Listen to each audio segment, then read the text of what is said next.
யோவான் 4ஆம் அத்தியாயம் 24ஆம் வசனம். Those who worship God must worship Him in spirit and in truth. கைதட்டி குதூகலிக்கும் இளைஞன் ஒருவனை பார்த்து ஒரு பெரியவர் உரைக்கிறார்.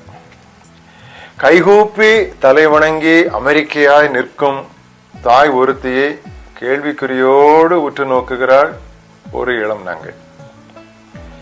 குதிப்பதும் துதிப்பதும் ஒரு சிலருக்கு வாடிக்கை, வேறு சிலருக்கோ அது வேடிக்கை.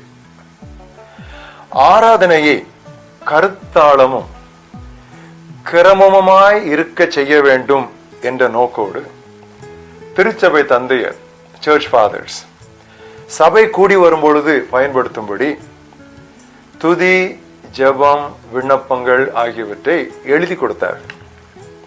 ஆனால் நாளடைவில்